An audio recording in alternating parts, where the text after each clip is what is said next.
Daikaiju Network, where we have a healthy obsession with kaiju. I am your co-host, Kent, and with me is your other co-host, Jason. How's it going, everyone? So here we are. We're approaching the end of the year, and what we're going to be doing with this particular episode is we're going to continue a retrospective commentary coverage that we started back in the spring, where we're going to do a commentary on the Jurassic Park / World films. And with this one in particular, we are going with Jurassic Park III, 2001's summer semi-blockbuster, I guess, if you want to call it. It's a little. A little, yeah. But before we even get into that and just kind of discuss the movie a little bit, Jason, housekeeping. Yeah, as far as housekeeping, if you see a red subscribe button down below, if you're watching us on YouTube, make sure to hit that subscribe button as well as smash the like button and the notification bell icon so you can get any notifications whenever we go live or upload any new videos in the future. And you can find us everywhere in one place at our Linktree URL right there at Linktree/Daikaiju Network. And on video platforms, not only we're on YouTube, but we're on Twitch, Rumble, Facebook Live, and as well as Odyssey. And on audio platforms, we're on Spotify, Apple Podcasts, Google Podcasts, iHeartRadio, and as well as TuneIn. And you can find both our video and audio versions of our episodes at our own website at daikaijunetwork.com. Okay, are we up to date on the audio stuff? Because I thought I checked here like an odd number of days ago, and I don't think we were exactly up to date yet. Not quite. I've just been really busy and just been exhausted from work. So these past few weeks, I've been needing to get around to doing that. All right. Well, getting into Jurassic Park 3, this is a movie that, as someone who myself, obviously Jason's a fan of this series as well. I have joined a couple of Jurassic Park / World Facebook groups. And kind of like even what I heard from different people back in 2001, this is a movie that, along with Lost World, it's sort of like, kind of like in the Godzilla franchise, where it's sort of a discussion between Megalon and Godzilla's Revenge as far as the discussion amongst fans, which is the worst of the franchise. Similar with the Jurassic Park / World for a while. It was sort of like, is it Lost World or is it Jurassic Park 3 that is the worst? And it seems like kind of like Godzilla's Revenge, Jurassic Park 3 within the Jurassic Park fandom has been sort of making a bit of a resurgence lately, where people are going, yeah, it's not the greatest, but it's better than either Lost World or Fallen Kingdom or Dominion or whatever. I will say this, just kind of talking about my own thoughts and feelings on the film over the years. 21 years. Yeah, it's like I can sort of remember it like it was yesterday. Both you and I went to go see at the theaters, and I think this was just before I started high school. So it's been that long ago. Yeah, man, hard to believe. Yeah. With me personally, I mean, I like the movie. I always have liked it. However, I still consider it kind of the weakest out of the Park / World saga. But at the same time, as I say that, I think Jurassic Park 3 is still large, even though it's a very simple film. It's a movie that is just about a rescue mission and people running away from dinosaurs. There's no real plot or argument or story to it like there was with the first Jurassic Park or even the subsequent film that in the Jurassic World trilogy follow this about a decade and a half later.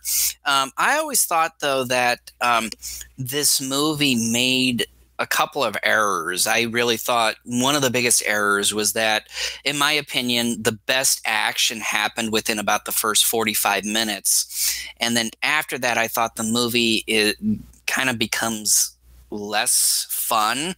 I don't find a lot of the action sequences after the first 45 minutes to be as entertaining. Even the Pteranodon sequence, something that so many people were screaming that they hoped would be incorporated into a Jurassic Park film, and they finally did. Even to this day, 21 years later, I still don't think the Pteranodon sequence is all that exciting.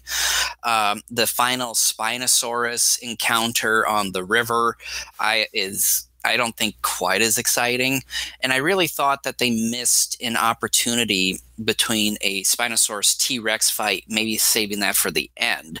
I understand why they put it in where they did, because the whole purpose was to show the audience, who was not aware much of Spinosaurus at that time, that this dinosaur was bigger than T-Rex, and they wanted it to be the big bad of the film, and to show that they thought they needed to have a battle and have the Spino kill the T-Rex. Now the question some of you may be asking, am I one of those people in the Jurassic Park fan base that was decrying, oh my gosh, the Spino would never kill a T-Rex or whatever? At the time, I was one of those where I was like, yeah, like, the T-Rex would have killed the Spino, because there's one moment in the fight where the T-Rex grabs the back of the neck of the Spino, and I'm like, that's it, because the T-Rex's bite is the most powerful terrestrial land animal bite ever recorded. That would have severed the spinal cord of the Spino, and that would have been it. I back in the day, I wasn't up in arms about it, but I was like, yeah, that's not real. But as I've gotten older, like, I'm going, whatever. Like, it's a movie. The Spinosaurus, in a general sense, was a bigger dinosaur. But as we found out through science, anyone who has been keeping up with paleontology in recent years, we realized Spinosaurus did not exactly look like what it does here in the movie. Spinosaurus, and you can just look it up. I'm not going to show anybody here due to time, but Spinosaurus was probably more of a quadruped, and probably spent more time in the water than it did on land, probably ate fish, maybe, would eat some dinosaurs and stuff, but maybe wouldn't actively hunt them and that sort of thing. But in a general sense, it was bigger than a T-Rex in terms of length and all that. But I think it's funny when you have some fan bases that get all up in arms about certain things, like the T-Rex versus Spino battle, which is still going on in some Jurassic Park fan group circles. But for me personally, over 21 years, I still find this to be an entertaining dino film, even though there's not much of a story, which is fine. It's just a general popcorn film. But unfortunately, I think the movie's entertainment value tends to wane pretty quickly after the first half. But I still think it's a fun film. I like it. So, it's kind of neat to see a different giant carnivore, as part of the film. But I would have done things differently. Let's just say that if I were directing or writing the story of this. But what we got, I think it's fine. I think it's a fine film. Yeah, like I mentioned earlier, that it just felt like yesterday both you and I went to go see this film in theaters. But I honestly can't remember the last time I've seen this movie, but I can still remember some of the parts throughout this movie. And I also agree with you. In my opinion, that this film in the original trilogy, probably the weakest one out of the three. And if you combine it with the most recent trilogy, probably in the lower half, I'm not quite entirely sure yet where I would place it. So far, I probably one of these times maybe go through all 6 of them and then just kind of compare all 6 of them and see where this would be placed. But I can remember coming out of the theater and saying, it was okay. Sort of movie. I wasn't quite thrilled with some filler or some of the low moments in here. And I was kind of one of those that didn't really care who about the whole bout between the T-Rex and the Spinosaurus fight there. It would have, like what you said, it would have been nice if they had it towards the end of the film, kind of like what they've done with Jurassic World and Dominion as well, there where they had the T-Rex pretty much coming in at the very end of these main bouts and everything. So so it's an okay film from what I can remember, as far as remembering the few scenes in this movie, even though it's been gosh, I don't even know how long since I've last seen the film, but I can still remember some of the things that go on in Jurassic Park 3. So, yeah, so kind of sort of looking forward to it. I probably will still have the same opinions once after we finish the whole commentary of Jurassic Park 3. I mean, I will say this. Look, even though it's a plain Jane type of a film, which, like I said, is not necessarily a bad thing, I think when you compare the entire library of dinosaur-type movies that have ever been produced, this still would be like way up and near the top because of the quality Universal put into all 6 of these movies. You know, regardless of what your opinion is, I think everybody should agree that, yeah, good money was spent to at least put these together, to create good animatronics, to create good effects, that sort of thing. That, you know, these at the time they were made anyways, were some of the most accurately depicted dinosaurs at the time. Like I said, the Spinosaurus in reality didn't look like what it does now, from what we found out. But at the time, in 2001, this is what they believed Spino kind of, in a general sense. And when it came to some of the close-ups of some of the life-size animatronics of T-Rex, Spinosaurus, and maybe some of the other dinosaurs throughout this film here, that I would say particularly the Spinosaurus one animatronic, I don't know, it didn't quite execute well, in my opinion, compared to the T-Rex animatronic and some of the other animatronic life-size versions of the dinosaurs. I'm not sure what exactly went on with the Spinosaurus animatronic. It just felt a little bit low grade and maybe a bit robotic in some areas. Fun fact about that, if I remember correctly, they were saying that Spino animatronic was so powerful it actually, I think, damaged their initial T-Rex animatronic when they were trying to film a sequence of the fight. So then they had to get like the other T-Rex. They used the 2 T-Rexes from the Lost World and repainted them. So yeah, that's kind of an interesting little fact here. But let's get on with the commentary here. We're watching it via HBO Max. We're both at the moment where the screen just turned black. So I'm assuming what's going to come up is the Universal logo. That's going to pop up here. Lincoln's going to join us. He's never seen the movie before. So that's kind of where we're at. If you're watching it via Blu-ray or DVD, I think, if I understand, the Universal logo is just about to come up. Oh, you're here. At the Universal logo here. No, I'm not at it. I'm not at it. I said I think the Universal logo is about to come up. For the HBO Max version, it's going to have the HBO movie home presentation and then the Universal logo. Yeah, that's what I'm saying. I am already past the HBO. Well, that's why I was asking you. Oh, are you past that? Like I said, I was at the all zeros before we started. Okay, well, get past that and then quickly let me know here while I explain here. Okay, so if you haven't... 05 mark. Okay, so you're like 3 seconds ahead of me. So if you've never joined us before, I'm going to count down from 3. I'm going to go 3, 2, 1, go. When I say go, that's when we hit play or unpause to start the movie. So you ready? All right, so here we go. 3, 2, 1, go. And then I'm going to put up the little image here so you wouldn't have to see our ugly faces. Zippity-doo-dah.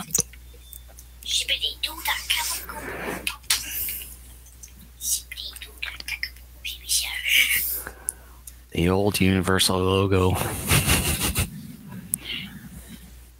It's so crazy how time flies. The old Amblin film. I remember at the time we saw it, you have these water ripples. I was like, oh my gosh, like that's so cool now. And then I'm like, finally, they used the real Jurassic Park font. Well, I think the first one did. It kind of did. I didn't think it was all that exciting, though. Uh-oh, restricted. Restricted!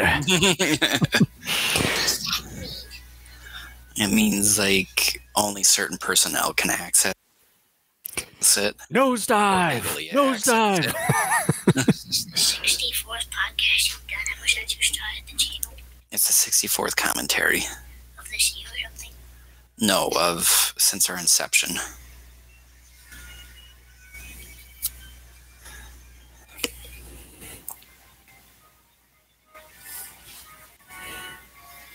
I thought I could see you at some point here. I guess not. Maybe off to the side in the studio. No, I don't see you off to the side anywhere. I thought I could always see you off to the side. I'm not seeing you now. Huh. I know I can see you. You can? Yeah. I can't on my see end. you. Maybe it's because you're hosting. Probably. Because, yeah, I used to be able to see you all the time.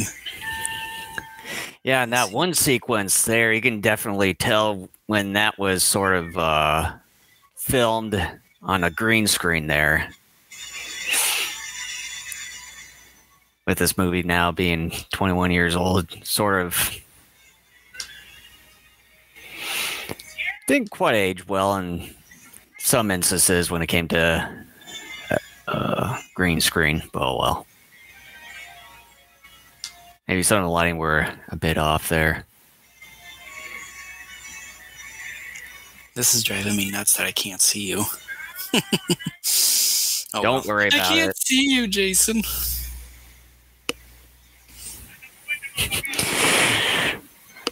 Looks like the dense fog that I'm currently having right now. Uh-oh. That means dinosaurs are heading your way. No, we're getting close to Skull Island. Hey, fun fact, because Universal, well, I shouldn't say it because there was a weird licensing rights going on between Universal and what have you after RKO went under involving King Kong. But you know what they should do instead of this whole potential stupid idea of Fast and Furious meets Jurassic Park? They need to have Jurassic Park meet King Kong, but then a lot of people would argue, well, if you do that, then it's just King Kong, and I'd be like, touche. Mm. Settle down, kid. At least you're on a parachute, so you can glide. No, it's not a parachute. It's what do they call those? Paraglider. Parasail? No, it's some kind of glider. Hang gliding? Is it hang? No, is it hang gliding? Hang gliding, paragliding. I don't know. Yogurt container. Who cares? I do find it funny that it's not funny, but I think it's ingenious that they call it a dinosaur. Dad joke right there. No, that's what they call it. They call it, when you look in the parachute, it's called Dino-SOAR.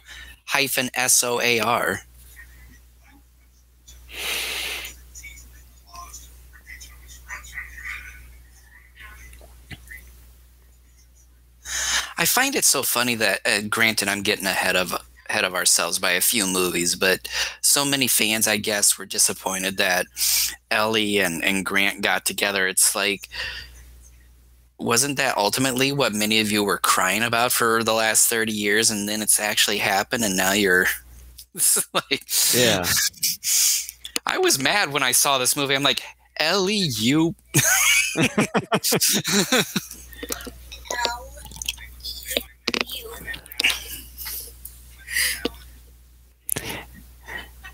You know, they just seem like how they were back in '93, maybe aged just a bit, but then compare it to Dominion, like about, was it 20, 21 years?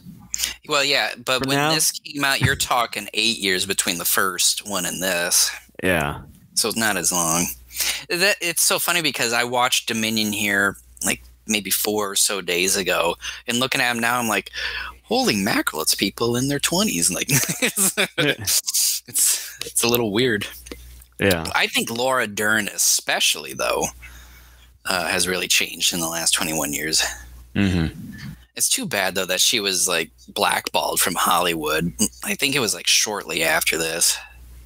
Was there some kind of situation that happened? Yeah, if you look, I don't exactly remember. I think she said something, and like Hollywood by and large didn't touch her for like 20, 25 years almost.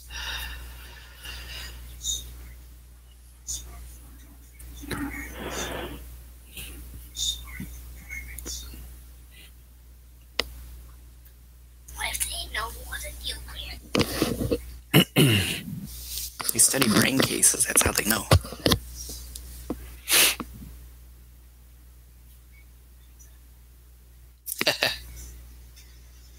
I'll call you. It's like Burgess Meredith in the first Grumpy Old Man. Well, I got something to offer.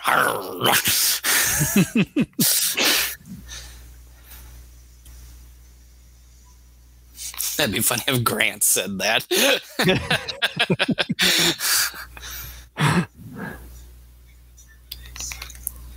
Now, what he's about to say here in a couple of moments, I think, is very important. This, I think, is what many, even diehard fans of Jurassic Park, seem to forget.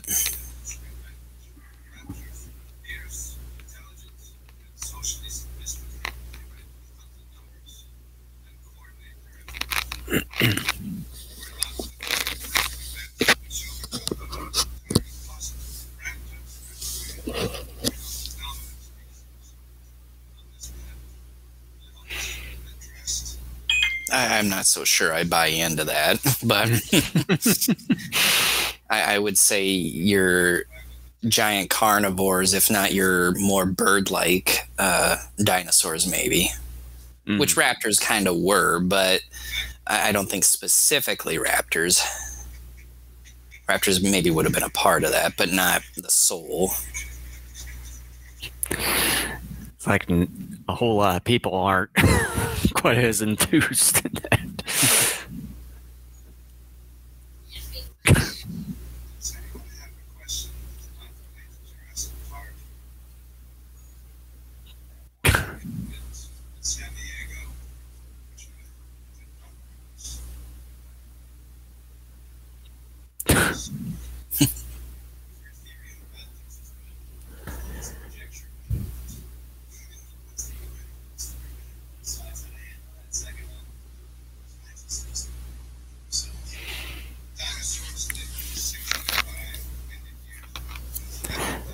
Coming up here.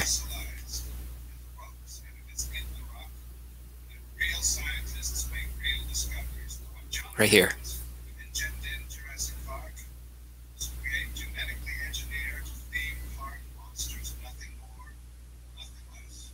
That, to me, I think is probably the most important quote of the entire Jurassic Park and World franchise when it comes to fans discussing it, because fans are like, and look, I'm a fanboy paleontologist. I don't go around going, something like that's wrong. They got it wrong. And it's like, okay, on some level, they tried doing the best that they could with some of the dinos at the time that they made the movies. But at the same time, too, like with the Dilophosaurus and all that, and they even talked about this in the first movie, there were gaps in the genetic code of just about every dinosaur that they cloned. And what they ended up doing was, in those gaps, they put in frog. Now, granted, they ended up, as time went on, ended up putting other reptile or amphibian DNA in some of those gaps to try to create more pure or more fantastical offshoots of certain species of dinosaurs. So, again, this is sort of, hammering the point home that these are not 100% pure dinosaurs like from 65 million years ago. Right.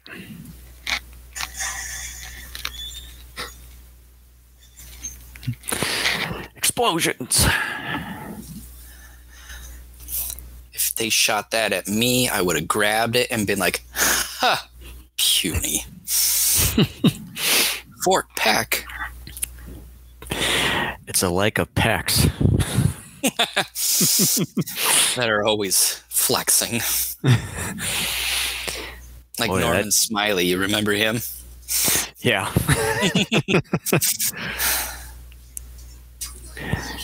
And this dude right here, he seems like one of those forgettable type of characters. That more or less is kind of his purpose, yeah. Yeah. Because, like, he only appears in this and then never comes back again. Well, in this movie, yes. Yeah. And you want to know as far as the whole trilogy, both Park and World, like, he doesn't come back in World, so it's like, yeah, it's just a one-off. Well, you could say that about a number of characters, but you want to know how you can tell, though, too, is when you realize his name is Billy. Uh-oh. If it's those kinds of people that are named Billy or Kenny, you know they're going to be one-off characters. I had the movie freeze on me for like 5 or so seconds here. That ain't good. I'm at the point where they just started showing like the scan of the raptor skull, and they're doing It's a precursor 3D to printing. 3D printing back in 2001. Gosh, oh no. This movie's starting to freeze on me. You know what I'm going to do? Because this has happened to us several times. I think if I have the physical movie, I'm going to put that in instead of doing HBO Max. I think HBO Max is conspiring to throw us off because every time we've done it, we've started about the same time. They're like, all those two nut jobs are podcasting again. Like, I haven't had that happen to me yet. yeah, I don't know. The only times it ever did anything on me was on my end where I tried to do something and I sort of effed it up a bit.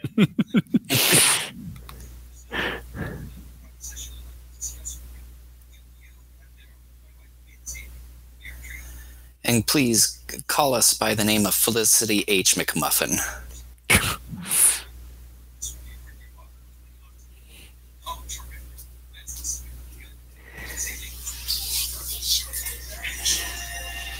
You know, Billy kind of looks like a poor man's Nickelback.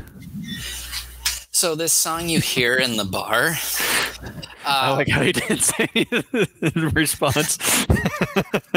I don't mind Nickelback, but this song that you hear in the bar is actually the last track on the Jurassic Park III soundtrack. I am not joking. And when I listened to this soundtrack back in the day, I'm like, why in the hell did they do this? This song is awful. Do you know who sang it? No. So it's that forgettable, huh? Well, I'm not this. It's like a hardcore country song, and I'm not a fan of hardcore country. But let me quickly look it up here. Hardcore country. That just sounds bad. Like gangster rap country or whatever. Let's see here. Called Big Hat No Cattle, and you can tell. Oh, it's by Randy Newman. Oh, fuck off, Randy. Oh no. Oh I'm no. disappointed, Randy. I expect better from you.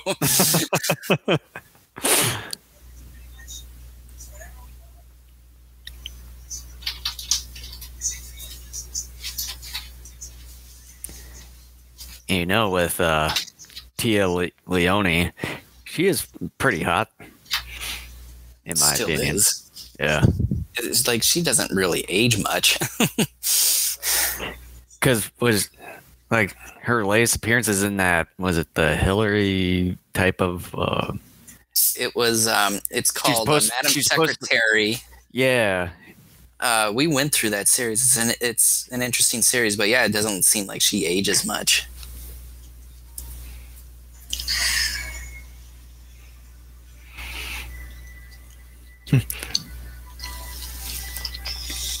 A lot of people laugh at the upcoming dream sequence, and it's like, okay, yeah, it's a little funny. Yeah, I sort of forgot about that. But to me, it's like people are making such a big deal out of something stupid because it's like, you know how many stupid things happen in your dreams every week, and you guys think this is so funny. Like, I've had goofier things happen in my dreams than something like a talking raptor. Give me a break. Yeah.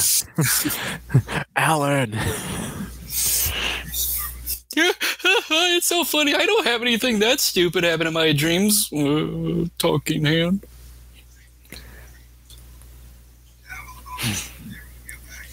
So, like, walking around and being in public naked in your dream, that's not embarrassing at all to you? Or watching, like, some inanimate object talk to you and walk around or something. Yeah. Or having your pet actually speak to you in English. Hey, butthole, how are you? Or having a box talk to you. Or Going like back into Skull Island. being in your home and stepping out of a desert all of a sudden, like.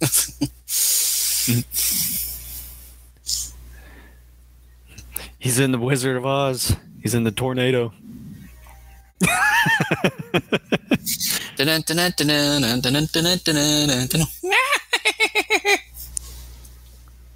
Electrical. Alice for loser, Luigi. Oh.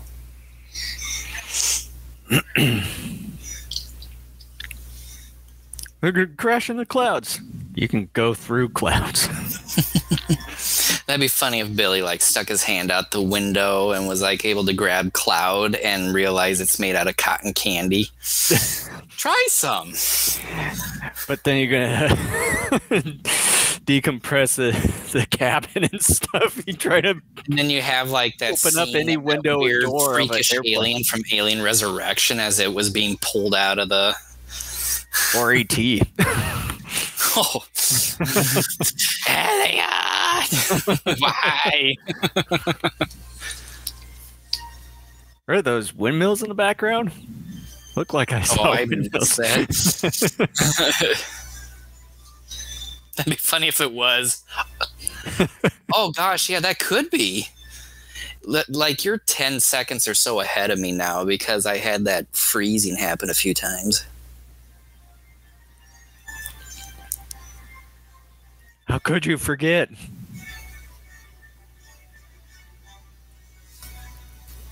Oh, yeah. I wonder when we're gonna finally be able to see Jason.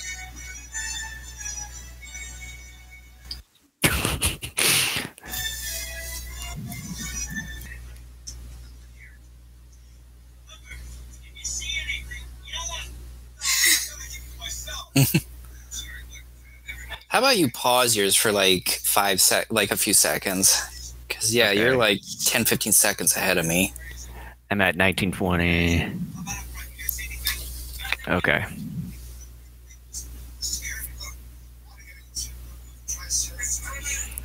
And see, he doesn't realize what they're actually doing. Not yet, no.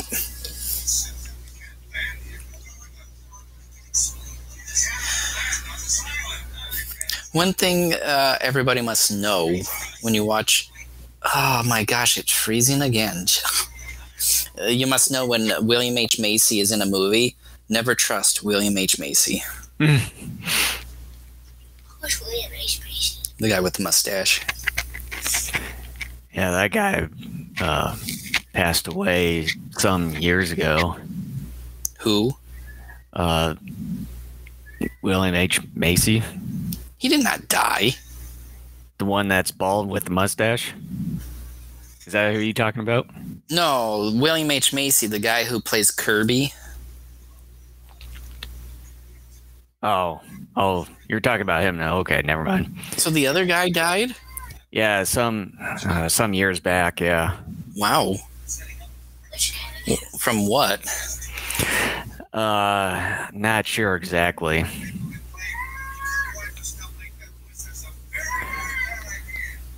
Let me check here.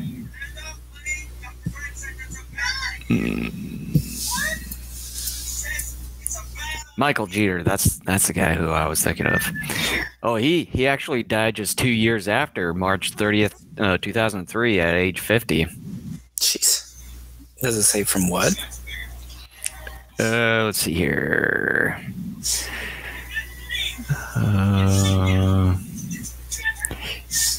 Passed away of complications after an epileptic seizure. Oh, jeez. Trilogy Part 3. This one guy. I will say this about Jurassic Park 3. It doesn't take long to just get right into the heart of things. Mm-hmm. I know what's going to happen because I've seen the musical of this thing before. Yes, I know you've seen the... plane.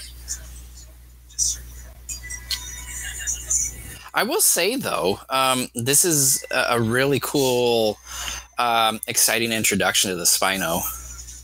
Mm-hmm. Otherwise, they should put it in more movies other than just one. Well, fanboys would be all up in arms. Why'd you bring the Spinos in there?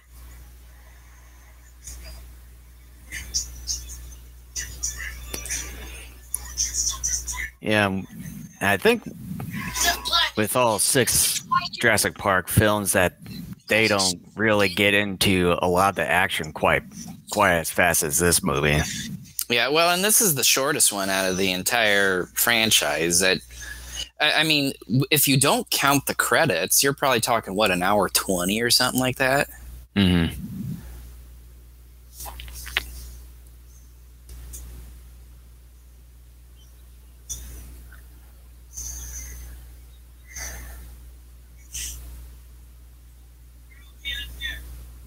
We didn't ask.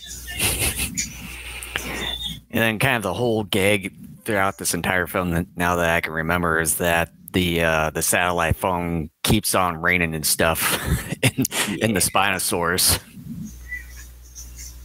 And then the Ceratosaurus later on breaking the fourth wall after smelling Spino poo. Yeah. I kind of like the little peekaboo moment here coming up.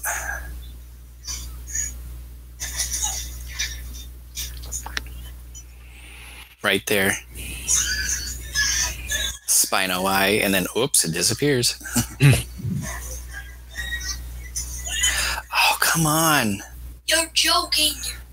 This thing keeps periodically freezing. What the hell is going on? You just the hatred. Yeah, next time if I have I'm using a DVD or whatever. I'm sick of this.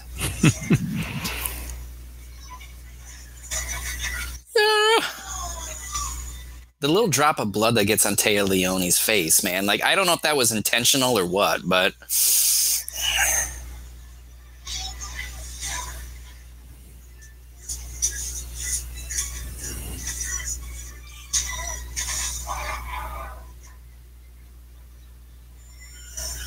And then the blood and stuff, like, ooh. Man meat coming out of that mouth.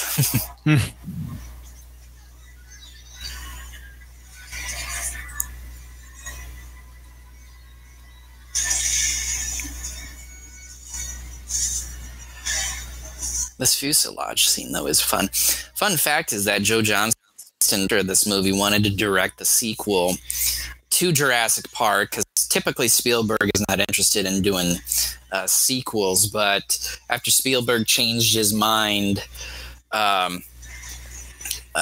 directed Lost World, Johnston, I think, was a little disappointed, and so then they were like, yeah, you for sure can direct Part 3.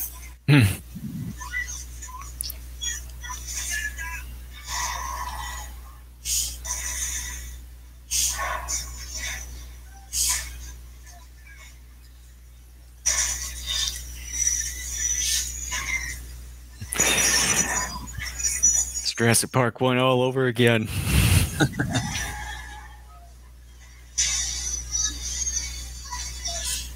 could have just gotten out of the plane sooner. It's not that easy, dude.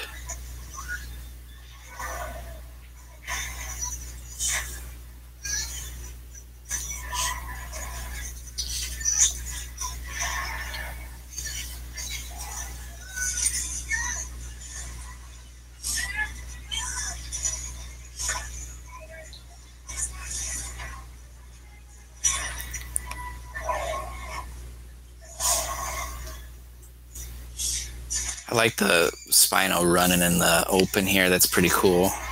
Mm-hmm. One of the dumbest things I keep hearing from, fanboys of the first Jurassic Park movie is, how come the dinosaurs keep looking worse after Jurassic Park? I'm like, dude, no, they actually look better. The animatronics look better. The computer effects look better. I remember when they made this one, they were saying for the first time ever, the computer technology was there to where they could make like the muscles and other elements of the body wiggle as they moved, because they couldn't do that in the first two movies. And it's just like, you people are so stupid. I'm sorry, but you are. Like, the dinosaurs, regardless of what you think of the movies, the dinosaurs do look better with each movie. Mm-hmm.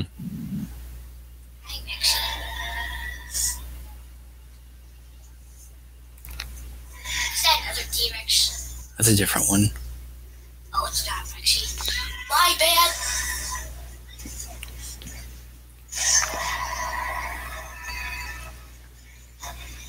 They could have just had it not like a younger one though, if you don't know if it's a kid or something.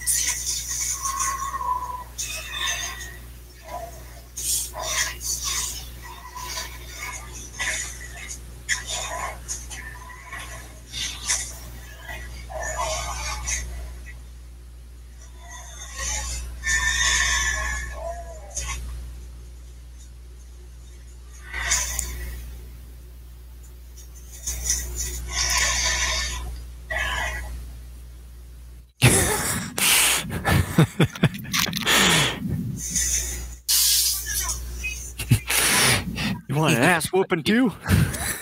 I was just gonna say there too.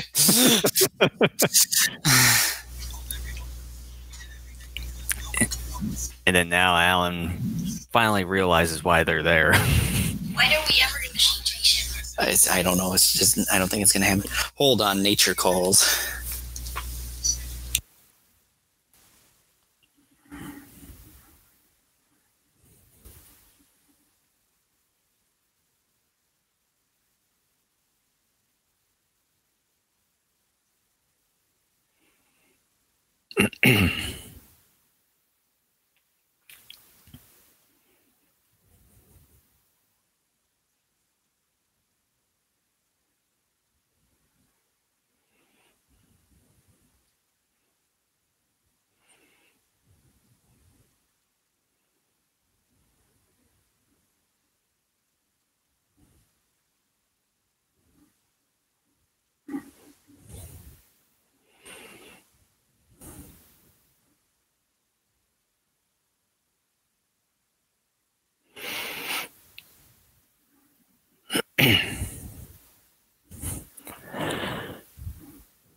What do you think of the movie so far?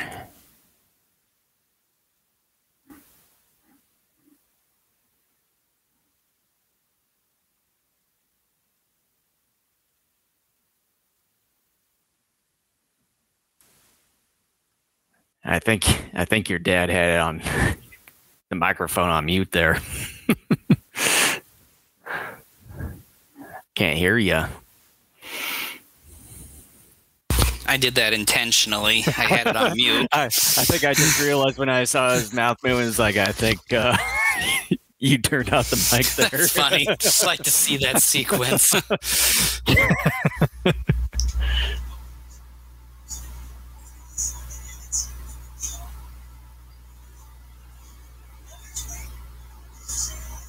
None of your business. Get off my back. Literally, get off my back. Get off my plane. Get off my island. Yeah, that would be a twist. We find out that William H. Macy actually lives on this island. Somehow he got off of it and is calling Alan Grant and his ex-wife to come. I'm not sure how he would manage to be on the island. It's like a Lord of the Flies sort of thing. Like, I don't know what he would live on. Like little dinosaurs or something. I yeah, be living off of any berries or whatever that may grow on the island, and then probably be hunting things like compies and some of the herbivores. Tastes like chicken. Everything like tastes like chicken.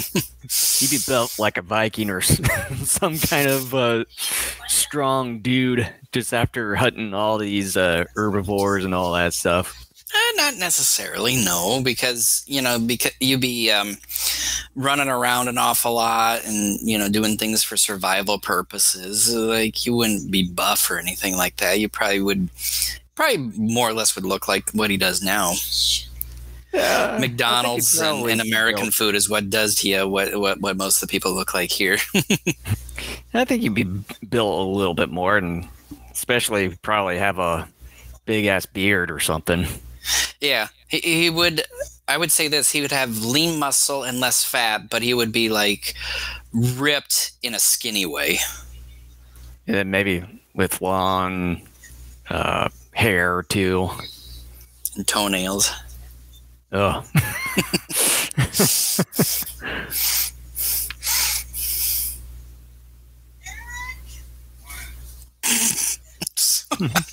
Keep it down.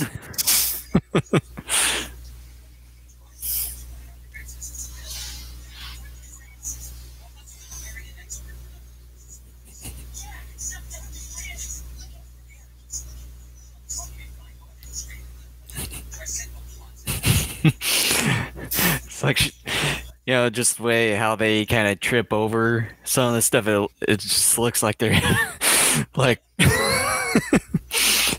randomly just throwing their hands up in the air for no apparent reason.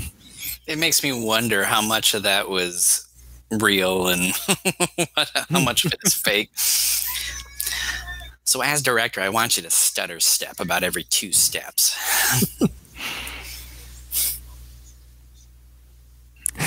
This is all there is left. That'd be funny if Grant's like, well, we found it. Nothing here. He's dead. Let's go. What do you mean he's dead? Oh, you think something's going to survive on this island? Look at that thing that we just walked away from.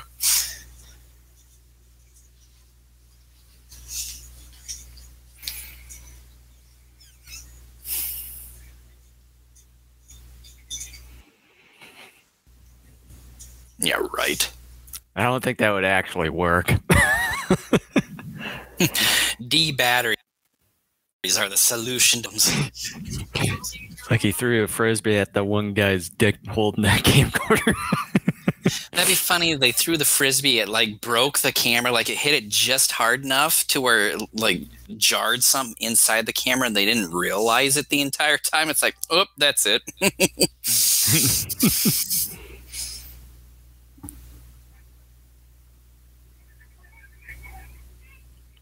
You do realize that when you watch a lot of people's home movies, they don't know how to keep a camera still, that you get so motion sick from it. Like, that's one of the things, if you're going to take video, you really need to do a good job of trying to keep it steady. Or like some of the newfound footage type of movies. That makes me so sick to watch. Yeah. Even the first Cloverfield one, that I kind of sort of got a little bit of a headache from that. I did too. I mean, I would have liked the movie more if it just was more steady cam. If it did that, I would have been like, oh, hey. And eventually we're going to have to cover that thing. Yeah.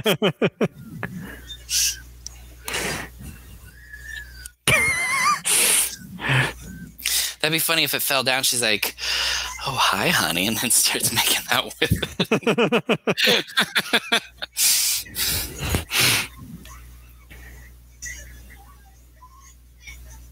And it's so funny here in a moment. She's like, it's not about him. It's about Eric. It's like, oh, you're one of those people. I don't care if he died, but.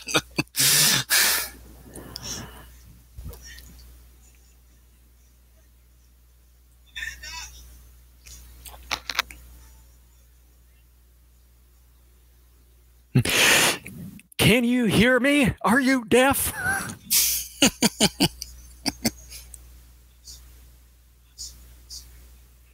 We're all alone now.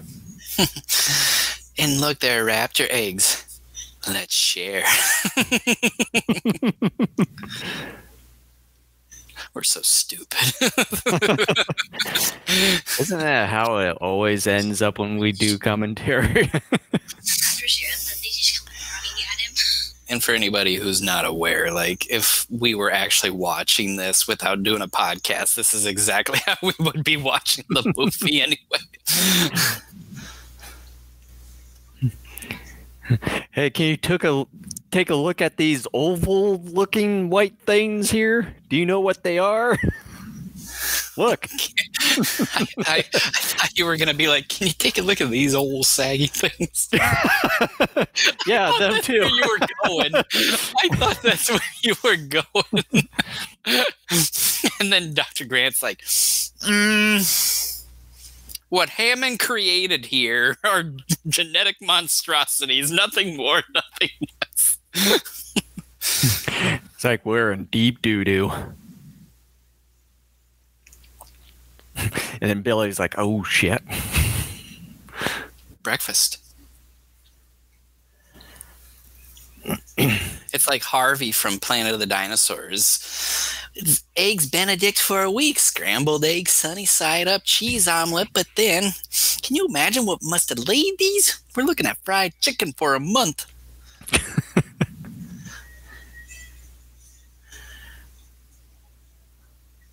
Billy, quit being a douche and take those eggs out. What are you talking about? Your name's Billy. That makes you the douche in the movie. Whoever named you Billy ought to be ashamed. My parents, then your parents need to be ashamed of themselves.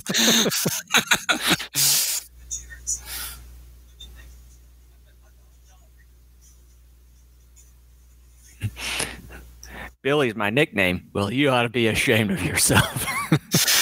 Now, how stupid can you be to nickname yourself Billy? What's your angle? What's your actual name? Winston.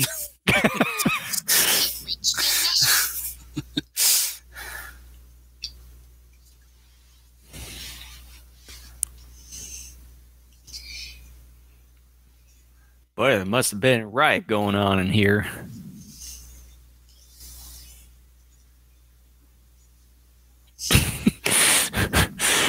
Now you go on and do it.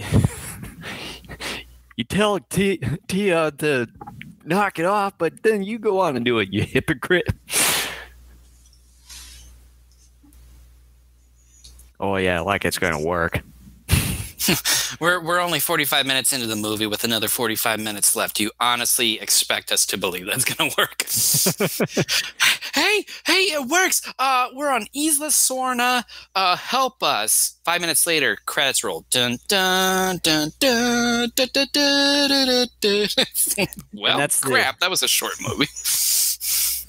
Yeah, like with the vending machines, like those are going to work. And then you have Billy just do the correct way when they're not even working. Break in. Well, yeah. Well, that's the thing. I mean, I guess that's kind of funny anyways, because you don't expect him maybe to necessarily be a bad boy. But at the same time, knowing that the island by and large is probably abandoned, would you honestly be like, okay, I got a couple of ones here. Let's actually, pay for the food here instead of me trying to find something to swing at and be like, I don't care. Yeah, it's like we're going to fight for our lives. Like no one's going to catch you trying to steal stuff.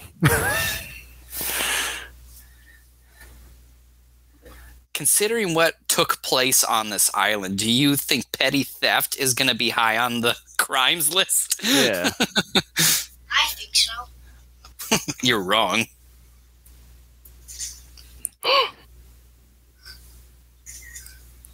Boy, that's an ugly thing. Are those little dinosaurs? Hey, those were inspired from my baby photos, Jason. Like, nice now. I remember this one being a bit scary. It was creepy, yes. It was a little creepy. Because I remember seeing it, and I'm like, why would a raptor, like a raptor head. But then when you think about it too, it's kind of funny that the raptor would be that still. Yeah. But nevertheless. Or being that, at least that intelligent. Proto feathers on raptors. You're so stupid, like.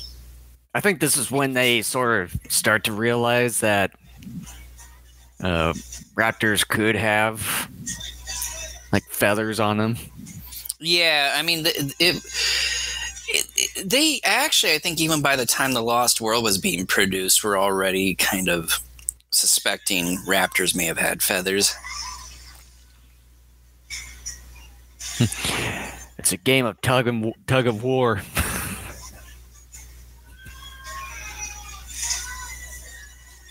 And you literally just made. That's so funny to see. Like the raptor just made its own food get stuck.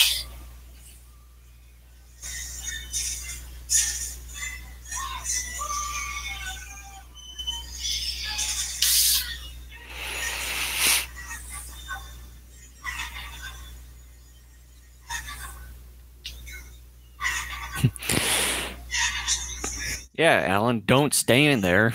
No, he's calling for takeout. He's done hunting.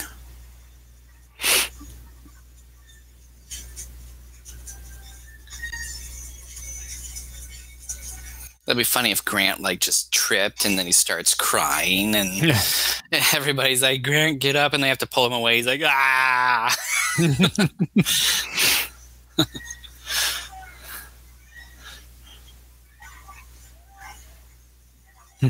Get out of the way. They missed out on an opportunity here to have something similar happen here, like what happened when the Gallimimus were running in the first movie, where they could have had the Spinosaur come out here. I know it's about the raptors, but still, you could have had a cool moment of like the Spinosaur taking down one of the hadrosaurs here, and then maybe the raptors and Spinosaurus facing off or something like that.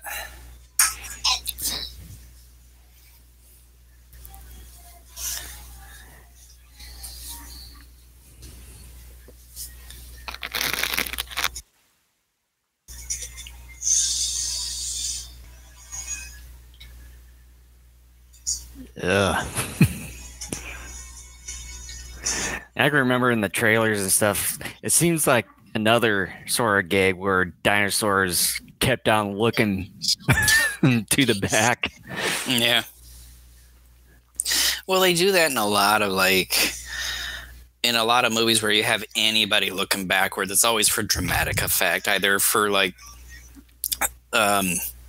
drama or to make it seem like, oh, they're so powerful, or Mm-hmm.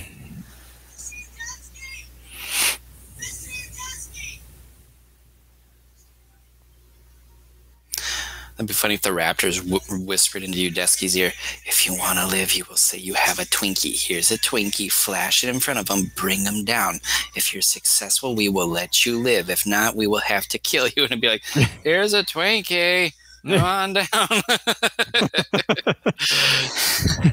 Doesn't it look yummy?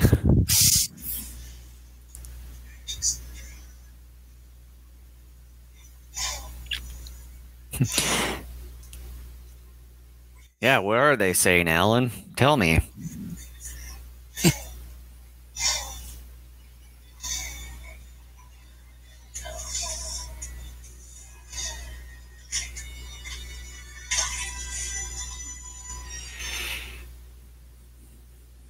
Hey, everybody.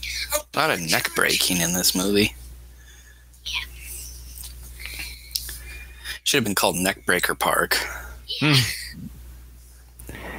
I would like to know how that raptor knew Alan was right there. It's called Hollywood. Come on, do the Chris Pratt moment. And then the raptor like comes and snatches the hand. Ah! And then they rip him apart. You're my boy, Blue.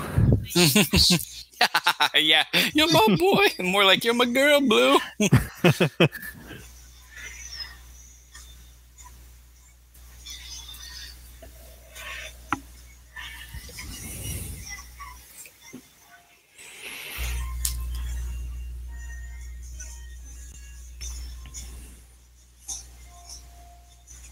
It'd be funny if Alan didn't see that trunk there and ran right into it.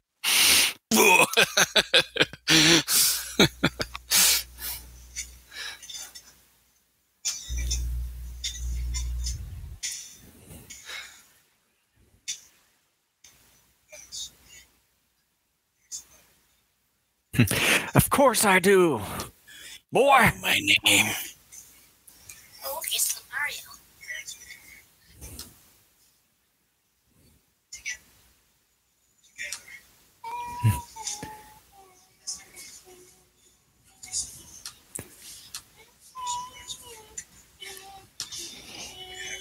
You know, for all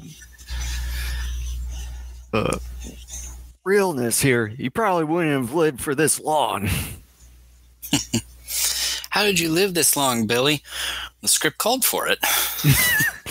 What? The script called for it? You mean we're in a movie? Yeah, so that means I could pull out a machine gun from behind my back and it would magically appear. Exactly, try it. Wait a second, your name's Billy too?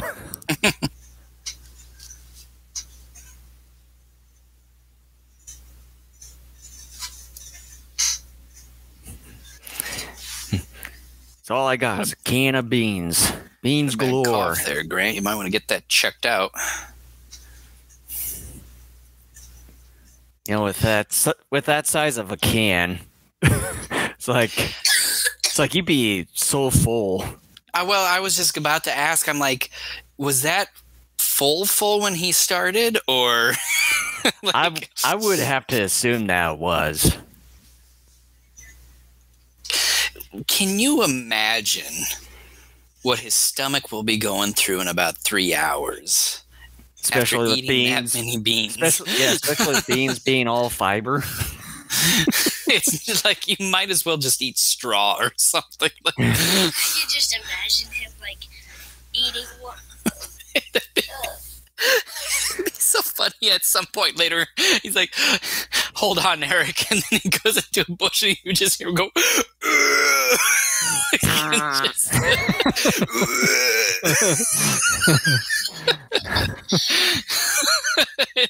I'll be right there.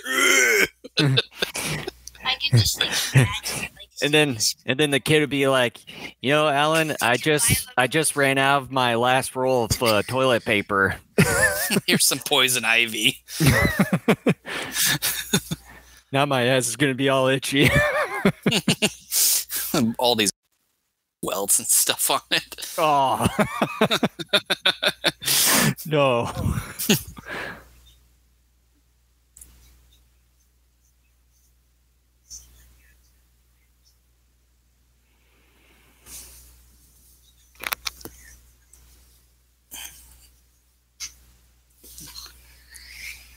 I hear diddly squat.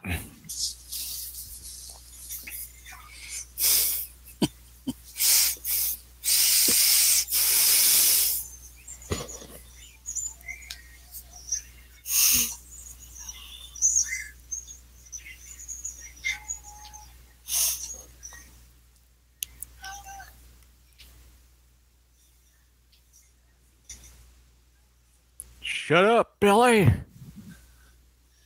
You can tell those definitely look fake right there, which is unfortunate. What looks fake? Those plants there hanging beside him. A nice ankylosaur look. What are you, dead?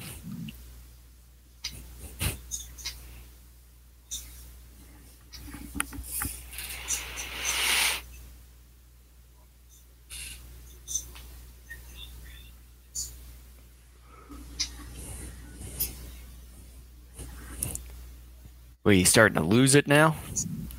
Yes! I'm going wacky! And you start to see his eyes like go in either direction.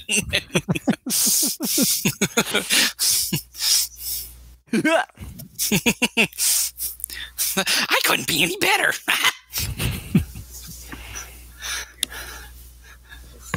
Insane? Me? Never.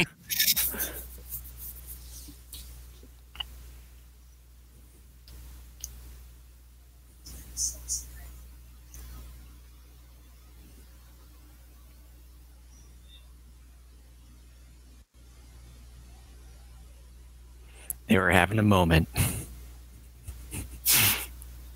Yeah, cut that out. It's not necessary. And then the Spinosaurus comes up and grabs him. I was just about to say. And then Alan starts crying like, how am I going to live now? He was my only hope.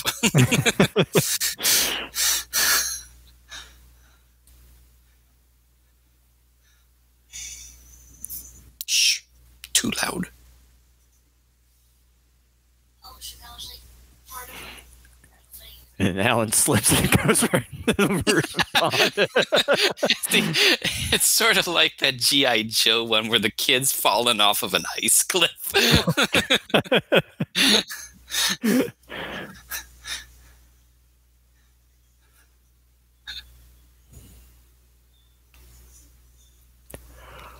And then you see Rambo hidden in the tree and he attacks Billy.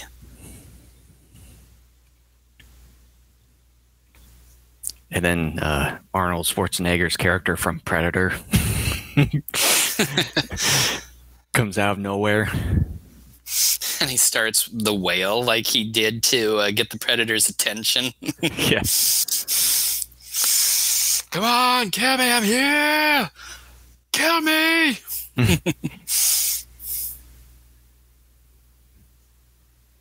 You know, I peed in that river. Ah, blah!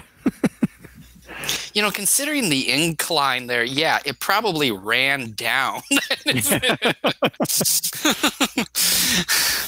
Although maybe the water was going down the other direction, so it wouldn't affect Billy. So. You know, liquids will always find a way. Nature finds a way.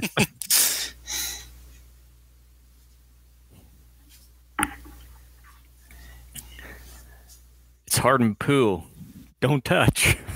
Even though I'm handling it right now. Look what I baked this morning.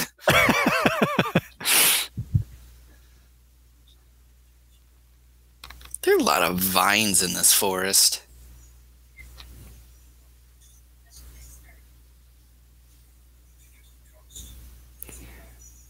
Trying to make it look all jungly.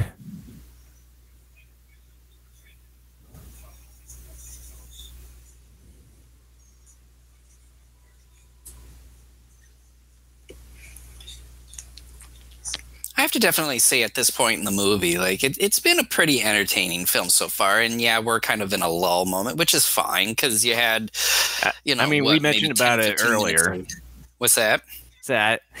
I mean, we mentioned about it earlier before we started the movie. Yeah, it's in that lull area. The unfortunate thing is, in my opinion, after this upcoming action sequence, this is kind of when the movie really, I think, takes more of a drop in fun.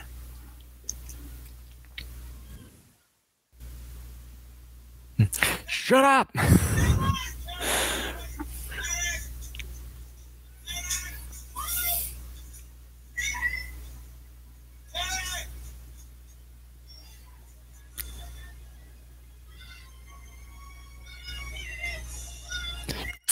Swelling music is kind of funny here a little bit. You know, just seeing that rope and wiring and stuff, it just kind of reminds me of one of those jungle gyms. Yeah, I think that's supposed to be like metal roping or wiring there. I think it's supposed to be, but just the way it... Right, yeah. I think it's just actually rope. Why not go ahead and climb that, Alan? I mean, I think you can get over that. With all the spikes. Yeah, no problem at all. It's gonna be a cakewalk.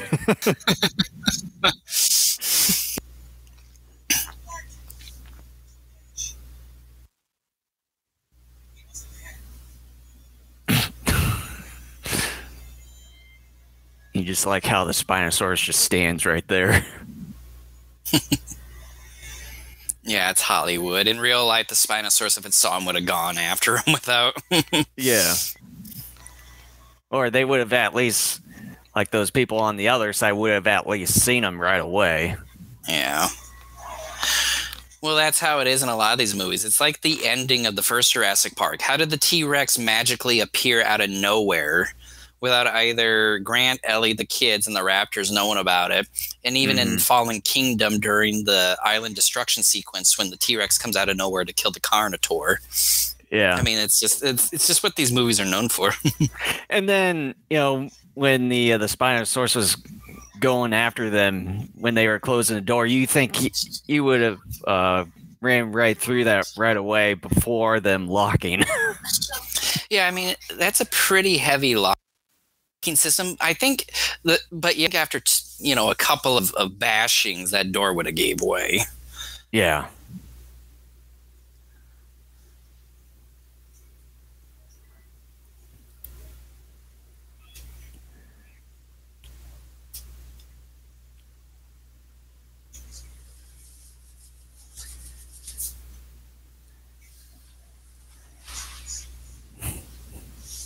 Now you gone and done it, Billy. It's not safe. I'm stashing away candy bars that I was hoping to not share.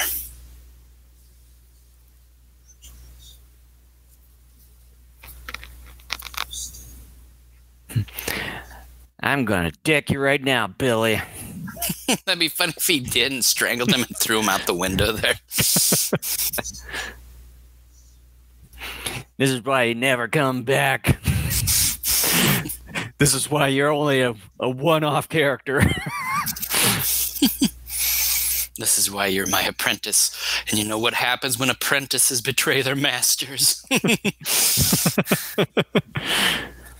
Although that never happens in Star Wars, but this is Jurassic Park, boy. Yeah. In this universe, Star Wars doesn't exist. What is Star Wars again? Exactly.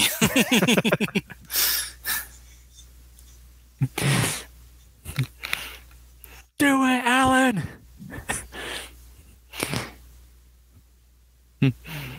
Don't take the rain. I mean the eggs.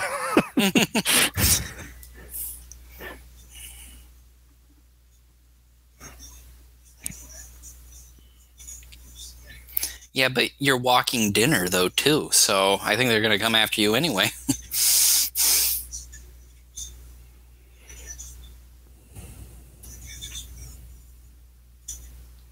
They'll still kill you. So regardless, they're still going to kill you.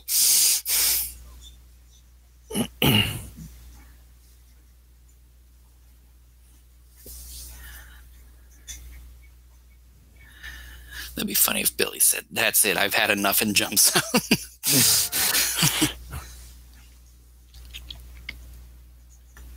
Boy, it went from nice and sunny to just dreary, foggy.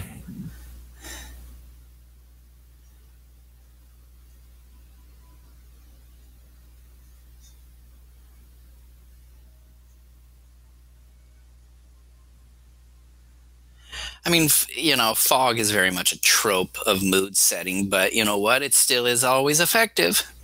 Ah! Oh. Scared me.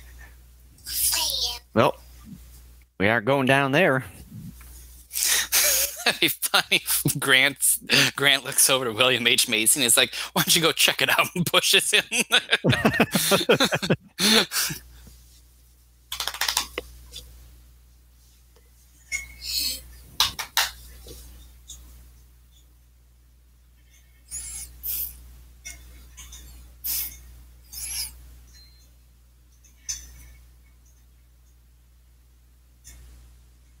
I can't see in this fog.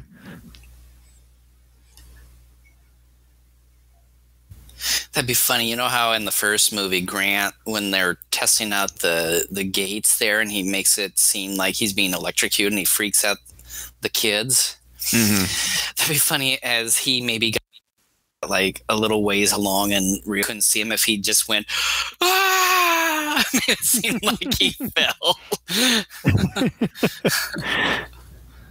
Like, that's an ongoing character trait of Grant, is he always makes it seem like he's getting killed somewhere.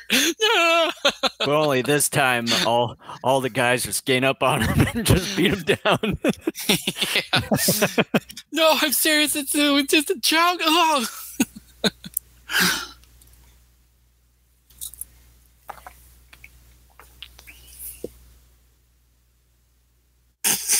That's a creepy look, William.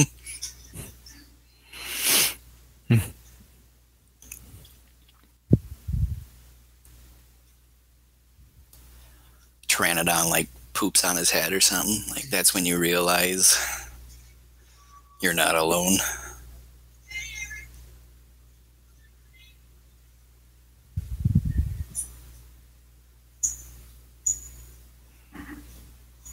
Ew, that's poop that you're smelling. Yeah, you're still like 10 seconds ahead of me.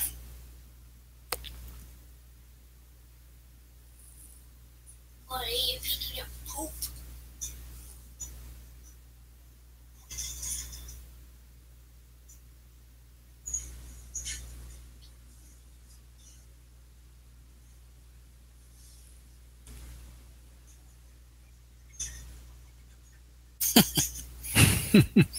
That's right, son. I'm trying to scare you. Have you seen the movie The Birdcage? Funny movie.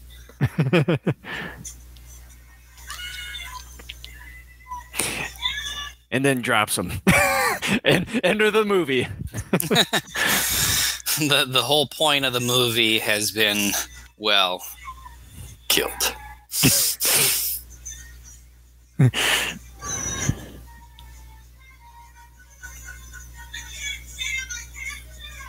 No kidding. Nobody can.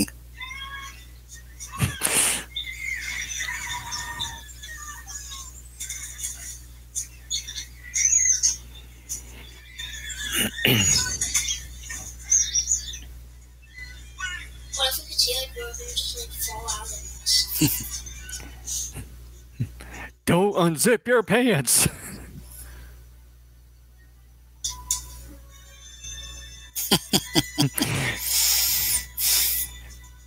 I never said to actually commit suicide.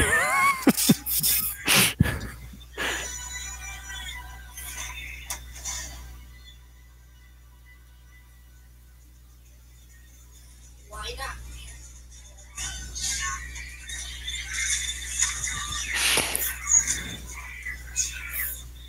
It'll be funny with Billy on the paraglider. Like, he was trying to grab the kid, but then he misses and then runs right into the cliff.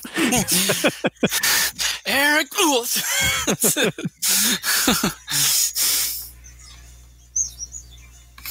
And then he looks over to Grant and he goes, I tried.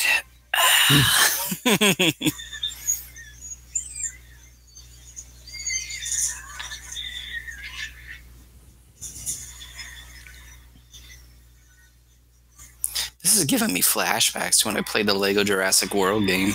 Yeah.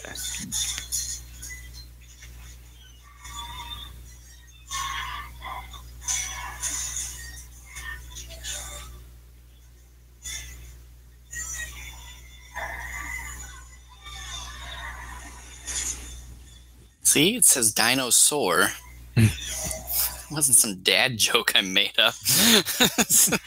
Can also be a dad joke. The movie did that for me. This whole movie's a dad joke.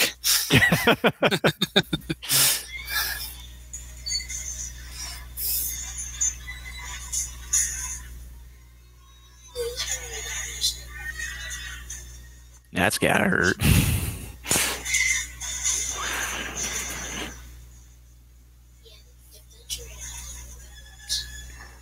Well, he did run into a cliff there after all.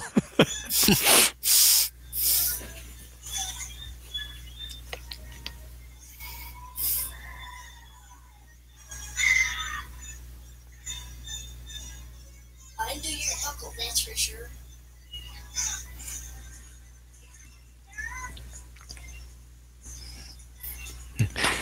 Oh, that suited Billy. He's doomed.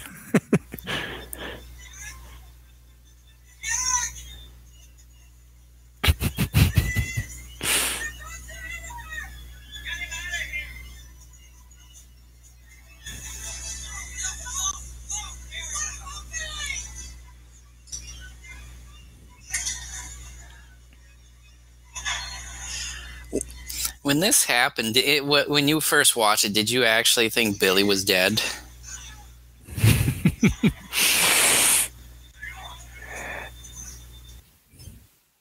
Not sure. I did in the theater.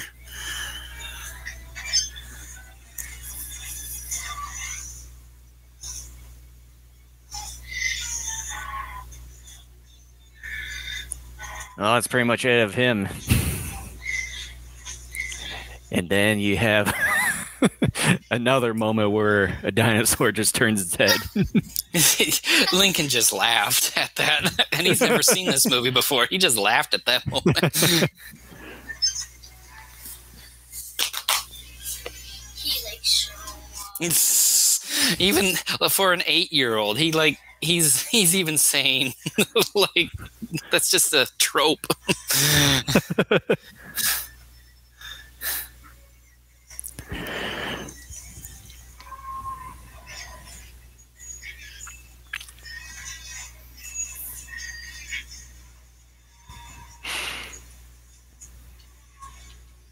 It's so funny. They're swimming. It's like, dude, you could stand up and walk. Yeah. Now they're pulling a Rambo 3 here. Going down the river on one of those tugboat things.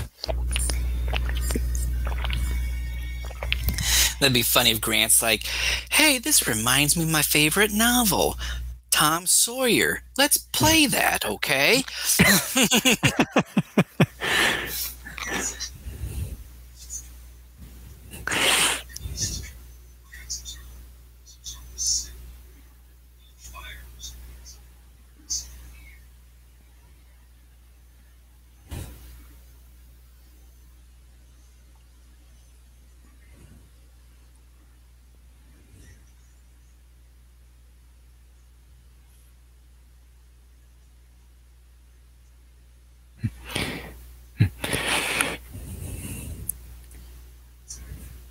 I used to like Billy until he pulled that stint on me.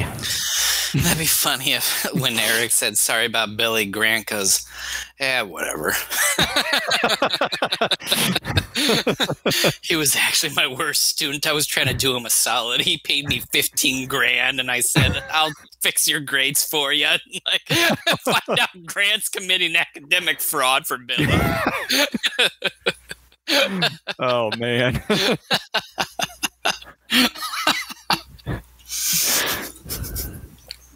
Jurassic Park After Dark. The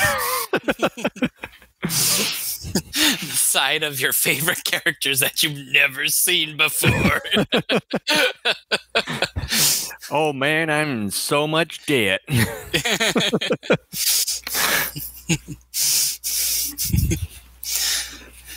And besides, Billy owed me anyways. About 2 weeks ago when I was at the bar where I met your parents, I got a little drunk and a couple of these biker dudes were saying something about my mom. I decided to get into a fight, and before things got too bad, Billy broke it up.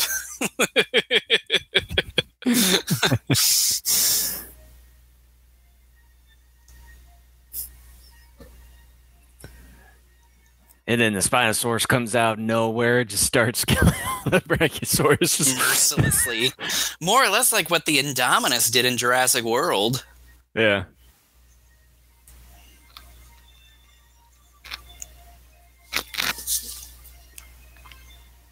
I do kind of like that coloring and pattern on the Brachiosaur. Again, that shot alone, it's like, you can't tell me that Brachiosaur shot is worse than the one you saw in the first Jurassic Park. Come on. Well, in the first one, you can start to see a little bit of aging. Yeah, I mean, the some of the computer graphic moments in that movie, yeah, have not aged too well. Look at that pile of poo steaming.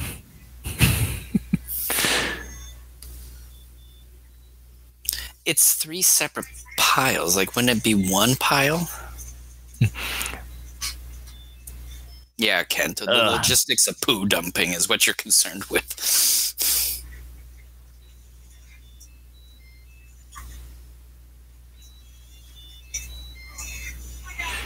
Just imagine the stench and put it up right in your face. Well, I mean, when you're desperate and you're fighting for your life, like...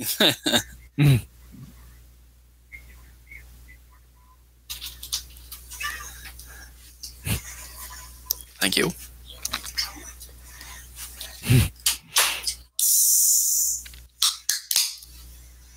The breaking of the fourth wall.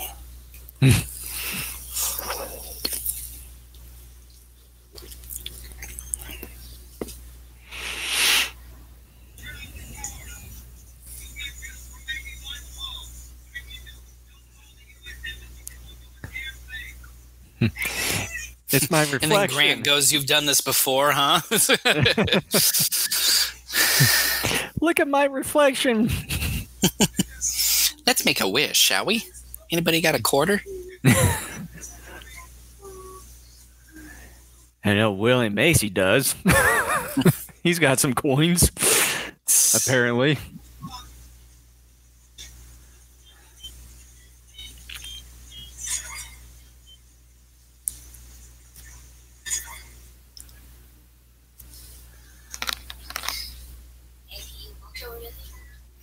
Where are your parents?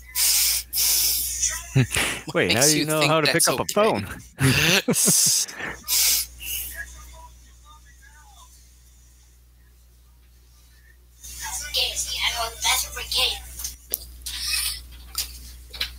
is going on?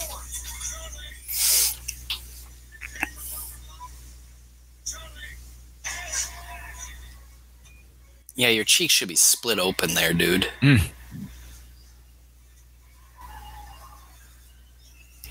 Yeah, this is a pretty good action sequence. I mean, it's not the most exciting thing you're going to see in the movie or in the entire saga. I mean, it's good enough.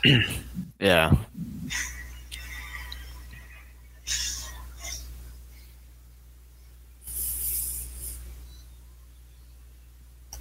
Is Barney still around anymore?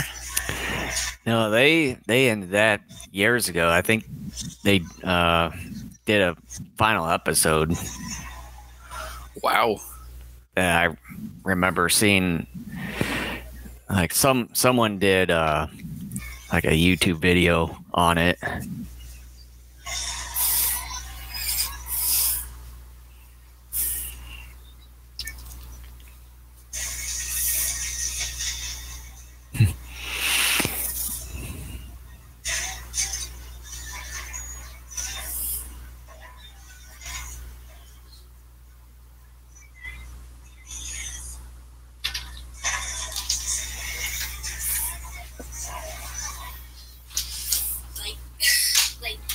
Just came up and I was like, bring me home to know your daddy. And then he's like, you are my daddy. Oh, jeez. Oh, did you hear what Lincoln said? What? Lincoln was like, this just came to mind. That'd be funny if Grant said, take the phone to mommy and daddy.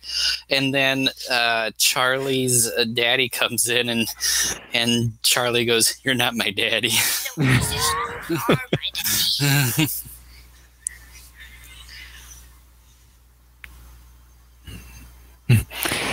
Where'd you guys go? I'ma find you. Largle.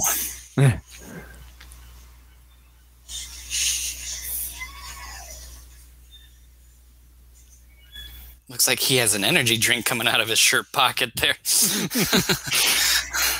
Red Bull gives you... That'd be funny if he had a Red Bull, drank it, and then he sprouted like Pegasus wings. He was able to fly out and like distract the Spinosaur while at the same time flying everybody to safety.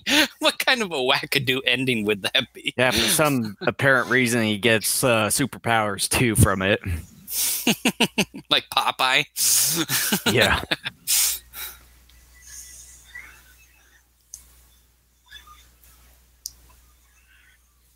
Sorry, she actually would have been like jabbed and killed here. Like, there's no real way for her to have been kept. And the thing is, you don't see her like bleeding or have a scar or anything like that after they come out of this. Or just like dying from all the cuts, because I mean, just claws on Spinosaurus itself are pretty damn huge. You would have a huge opening. Well, yeah, and given the fact that she couldn't hide behind anything, that Spino should have had her. And then Macy's character too, just hanging from the crane like that, the Spinosaurus would have had him by now. Yeah, grabbed him by the foot and had him.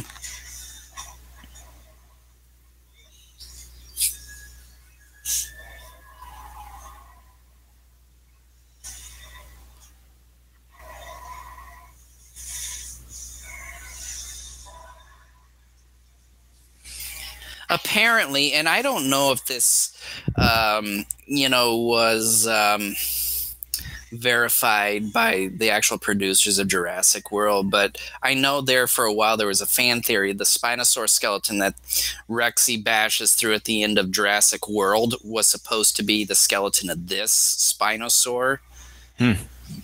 And then Joe Johnston, because there was a fan theory for many years that the T-Rex that got killed earlier was the baby T-Rex from the Lost World.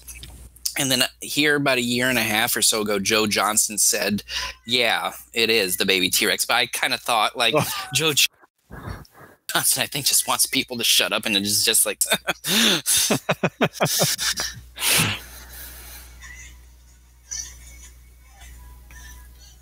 But it's like, for something like that, I ask the fans, like, what does it matter? Like, why does that matter to you? It's a random T-Rex. I mean...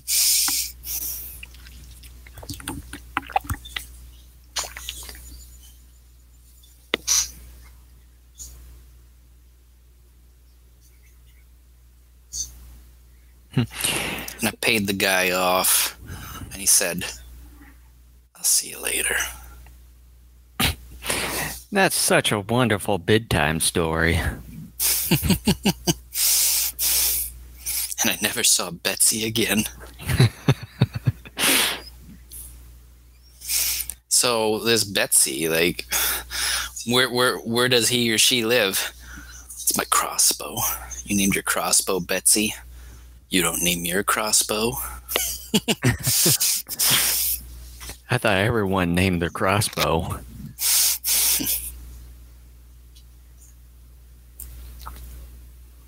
Isn't that like the third or fourth time in this movie, if not fifth, where they're like, you hear that? I don't know. I've lost track. I'm willing to bet it's at least 5 times.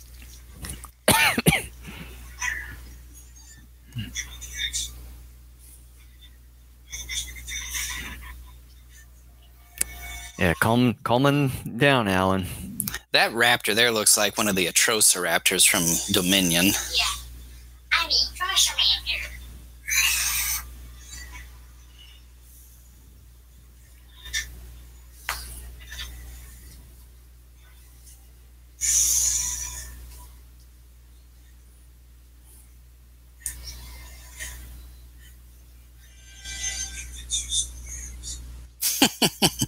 Just arbitrarily thinks, eeny, meeny, miny, you did it.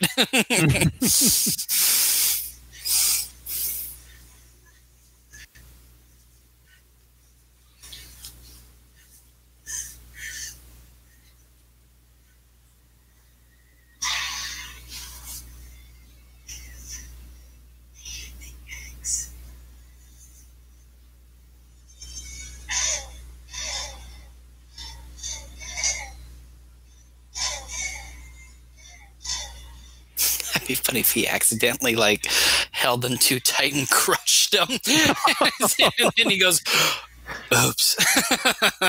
Or that when Tia Leone just slightly drops, puts them down on the sand, they just all of a sudden break.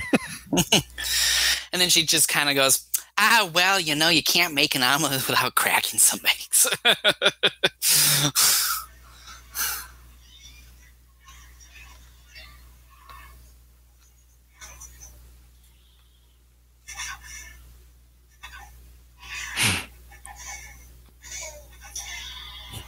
The precursor to the orca. Yeah. Like, we're done here.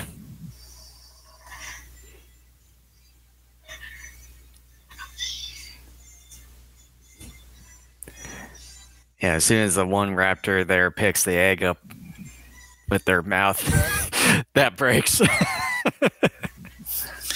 Or like they pick them up and you think they're carrying them away and then they eat them and they're like, what in the world? And then they realize, oh, that was a different dinosaur species egg. Like they were coming after us because they wanted to eat those 2 eggs.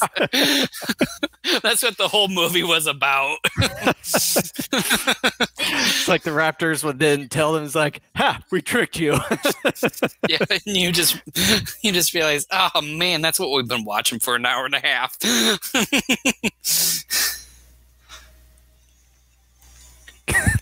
This is kind of goofy, but oh well, I'm willing to go with it. I sort of forgot that that they had the army come in. They can go across water.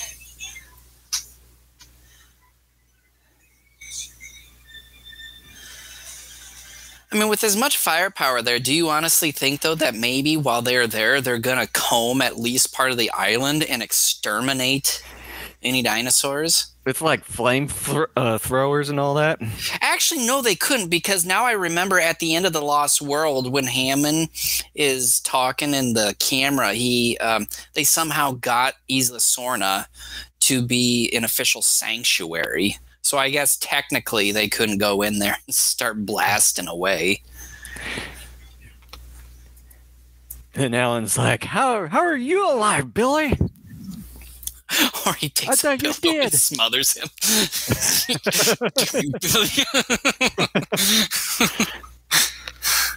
And then, by the way, he goes, by the way, who names their child Billy?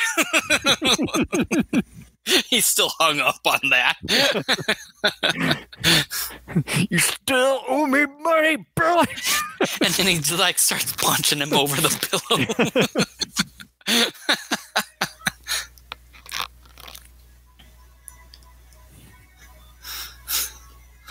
The Pteranodon was on course to go through the propellers there. They're going to your house, Eric. She's like, not only the helicopter would be going down, but then the Pteranodon. And we never do find out what happened to these Pteranodons. You never know.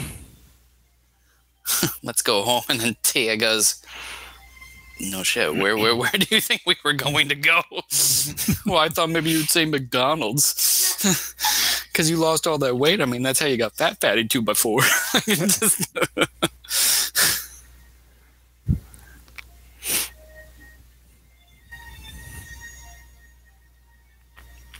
I cannot tell if that's like under the clouds or above the clouds or something like that. They're going to heaven. yeah, that's where they're going. Well, that's basically it. And that is, ladies and gentlemen, the end of 2001's Jurassic Park 3. So, Lincoln, what did you think of it? You liked it? Okay. So, Jason, you're the one that's been longer for you. What'd you think of it? It's still basically the same movie that I remember from the last time I've seen it. Yeah, I can still remember quite a bit of it from long ago. So it's after seeing it again, it's still an okay movie there, and yeah, I can still remember this Billy guy still being that guy that yeah, you probably would want to do a bitch slap too. So yeah, overall it's still an okay movie.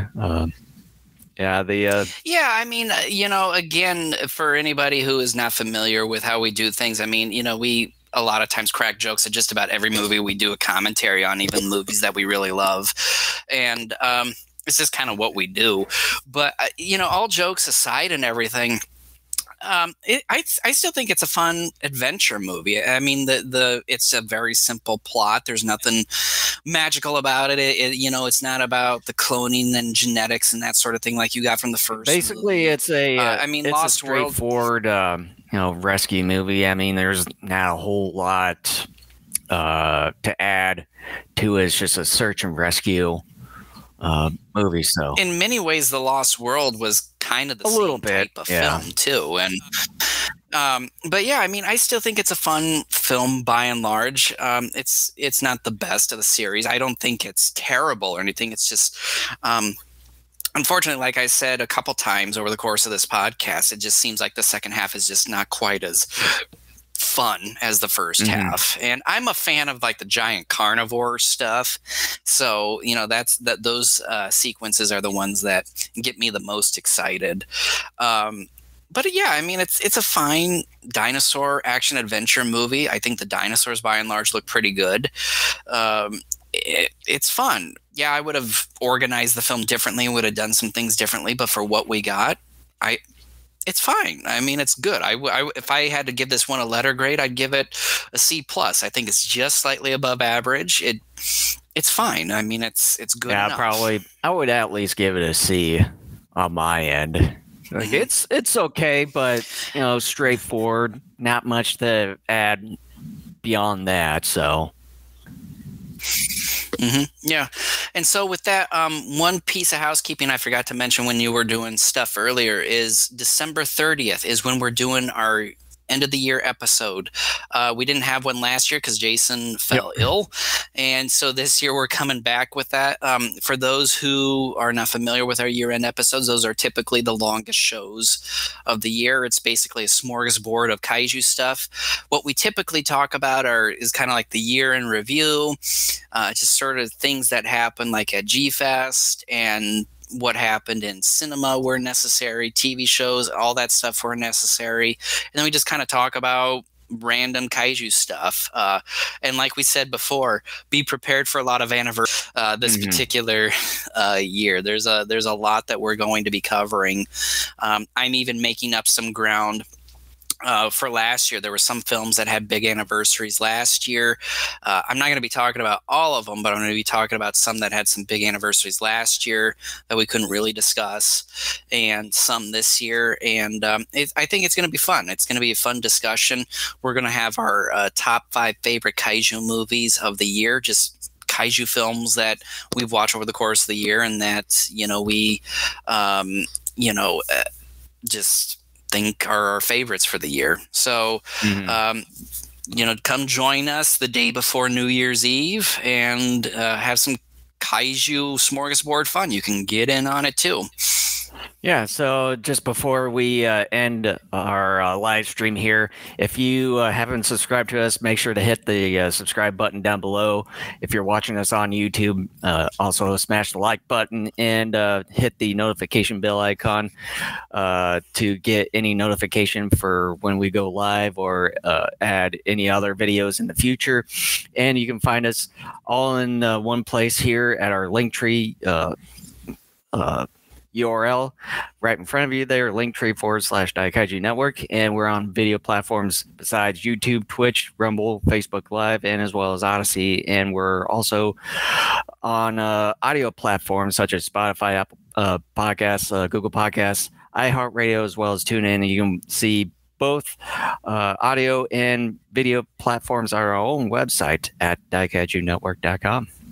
And so with that, thank you so much for joining us. We will see you in 2.5 weeks for an uber mega episode of Daikaiju Network. All right. Take care, everyone.